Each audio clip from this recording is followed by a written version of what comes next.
जय हिंद दोस्तों। तो जैसा कि हम जानते हैं कि अभी के समय भारत के द्वारा 5th जनरेशन फाइटर जेट के साथ साथ बहुत सारी 4.5 जनरेशन फाइटर जेट्स के ऊपर काम किया जा रहा है और आने वाले समय में ये सभी fighter jets Indian armed forces के हिस्सा बनेंगे। अभी के समय भारत के द्वारा जिस प्रोजेक्ट के ऊपर या फिर जिस फाइटर जेट के प्रोग्राम के ऊपर सबसे ज्यादा मात्रा में फोकस किया जा रहा है वो है तेजस MK2। पहले ये बताया जा रहा था कि इस फाइटर जेट की जो रोल आउट है वो इसी साल तक ही खत्म हो जाएगा और 2024 तक इसकी फर्स्ट फ्लाइट को कंडक्ट कर लिया जाएगा, लेकिन कुछ कारणों की वजह से इस प्रोजेक्ट में थोड़ा सा डिले हो गया और अभी ये सुनने को मिल रहा है कि आने वाले 1 से 2 साल के अंदर अंदर इस फाइटर जेट की फर्स्ट फ्लाइट को कंडक्ट कर लिया जाएगा। तो हमारा एक सब्सक्राइबर के द्वारा हमको ये सवाल पूछा गया कि भाई जब तक ये फाइटर जेट्स पूरी तरीके से बनकर तैयार होंगे क्या तब तक 4.5 जनरेशन फाइटर जेट्स आउटडेटेड हो जाएंगे। और हम में से बहुत सारे लोगों के मन में ये सवाल एक बार के लिए जरूर आता होगा कि जिस टाइमलाइन पर हमारा तेजस MK2 या फिर TEDBF जैसे फाइटर जेट सर्विस ज्वाइन करेंगे, मतलब 2028-29 के बाद, क्या तब तक इन 4.5 जनरेशन फाइटर जेट्स की रोल खत्म हो जाएगा, मतलब ये फाइटर जेट्स क्या तब तक आउटडेटेड हो जाएंगे। क्योंकि अभी के समय दुनिया के बहुत सारे countries already 5th generation fighter jets develop कर चुके हैं और बहुत सारे कंट्रीज के द्वारा 5th जनरेशन फाइटर जेट के ऊपर काम किया जा रहा है, जिनमें हमारा भारत भी शामिल है। तो इस वीडियो के थ्रू हम आसान भाषा में ये समझने की कोशिश करेंगे कि क्या सच में आने वाले समय में 5th जनरेशन फाइटर जेट्स पूरी तरीके से 4.5 जनरेशन फाइटर जेट्स को रिप्लेस कर देंगे। तो चलिए शुरू करते हैं। इस डिस्कशन को आगे बढ़ाने से पहले आप लोगों से कुछ जरूरी बात करना चाहता हूँ। देखिए, हमारा ये चैनल अभी शुरुआती दौर से गुजर रहा है और हम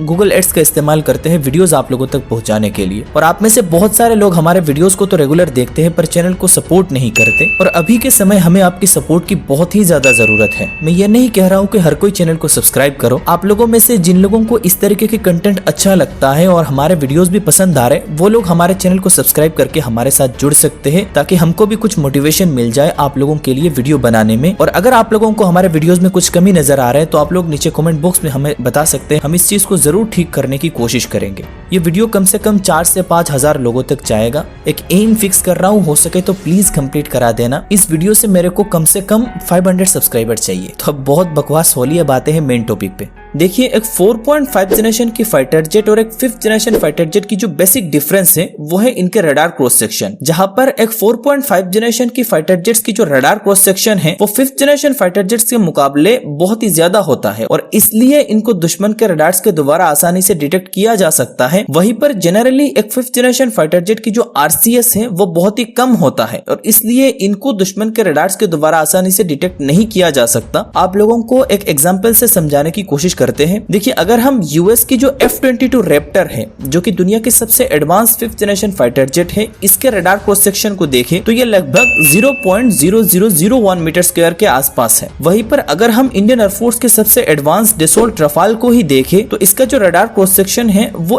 1 मीटर स्क्वायर के आसपास है। मतलब दुश्मन की रडार में डिटेक्ट होने की जो पॉसिबिलिटी है वो F-22 रैप्टर के मुकाबले डसोल्ट रफाल के 1000 टाइम्स ज्यादा है। तो आप अंदाजा लगा सकते हैं कि किसी भी जंग जैसे हालात में F-22 रैप्टर के पास रफाल के मुकाबले कितना ज्यादा एडवांटेज रहेगा। क्योंकि अगर किसी भी फाइटर जेट को दुश्मन डिटेक्ट कर लेता है तो ऑब्वियसली दुश्मन के जो surface to air missile system है या फिर दुश्मन की फाइटर जेट्स में लगी जो BVR मिसाइल है, इनके द्वारा दुश्मन इस फाइटर जेट को मार गिराने की कोशिश करेगा। किसी भी 5th जनरेशन फाइटर जेट को डिजाइन ही ऐसा किया जाता है ताकि जब दुश्मन की रडार से निकल रही रडार वेव इस फाइटर जेट से टकराए तो ये रिफ्लेक्ट होकर दोबारा रडार के पास ना जा पाए और दुश्मन को ये पता ना चले कि यहाँ पर कोई ऑब्जेक्ट है। इसके अलावा एक 5th जनरेशन फाइटर जेट में ज्यादा एडवांस रडार लगा होता है, इलेक्ट्रो ऑप्टिकल सेंसर लगा होता है और जिसकी मदद से ये दुश्मन के ऊपर आसानी से निगरानी भी कर सकता है और जरूरत पड़ने पर दुश्मन के एयर स्पेस में एंटर भी कर सकता है। और ये स्टेल्थी होने के कारण दुश्मन को इसके बारे में कानो कान खबर नहीं चलता। तो क्या इसका मतलब ये है कि ये 5th जनरेशन फाइटर जेट आगे चल के 4.5 जनरेशन फाइटर जेट्स की जगह ले लेंगे? तो इसका जवाब है बिल्कुल नहीं। देखिए, हो सकता है एक 5th जनरेशन फाइटर जेट एक 4.5 जनरेशन की फाइटर जेट के मुकाबले ज्यादा एडवांस होता है और किसी भी कॉम्बैट सिनेरियो में इनके पास ज्यादा एडवांटेजेस रहेगा, लेकिन दुनिया की कितनी भी बड़ी और ताकतवर एयरफोर्स क्यों ना हो जाए और उसकी डिफेंस बजट कितनी भी ज्यादा क्यों ना हो जाए, वो पूरी तरीके से 5th जनरेशन फाइटर जेट के ऊपर डिपेंडेंट नहीं हो सकता। अगर हम यूएस का ही एग्जांपल ले लें तो इनके द्वारा सबसे पहले ये प्लान किया गया था कि F-35 जो कि एक 5th जनरेशन फाइटर जेट है, इनसे यूएस एयरफोर्स की बेड़े में शामिल सभी F-16 और F-15 जैसे 4.5 जनरेशन फाइटर जेट को रिप्लेस कर दिया जाएगा, लेकिन वो लोग भी ऐसा कर नहीं पाए क्योंकि एक 5th जनरेशन फाइटर जेट के साथ एडवांटेजेस और डिसएडवांटेजेस दोनों होते हैं। अभी तक तो हमने सिर्फ और सिर्फ एडवांटेजेस के बारे में बात की। अगर हम इनके सबसे बड़ा डिसएडवांटेज को देखें तो ये है इनके कॉस्ट। एक 5th जनरेशन फाइटर जेट की जो कीमत है वो एक 4.5 जनरेशन की फाइटर जेट के मुकाबले लगभग दुगना होता है, और इसलिए एक बड़ी मात्रा में इनको एयरफोर्स में शामिल करना इतना आसान भी नहीं होता। इनके पर आवर फ्लाइंग कॉस्ट भी बहुत ज्यादा है, जहां पर किसी भी 4.5 जनरेशन फाइटर जेट की जो पर आवर फ्लाइंग कॉस्ट है वो $8,000 से लेकर $10,000 के बीच ही होता है। वहीं पर एक 5th जनरेशन फाइटर जेट की जो पर आवर फ्लाइंग कॉस्ट है वो $42,000 के ऊपर चला जाता है। इसके अलावा इनके मेंटेनेंस कॉस्ट भी बहुत ज्यादा है, मतलब इन फाइटर जेट्स के रख रखाव में जो खर्चा आता है वो किसी भी 4.5 जनरेशन की फाइटर जेट के मुकाबले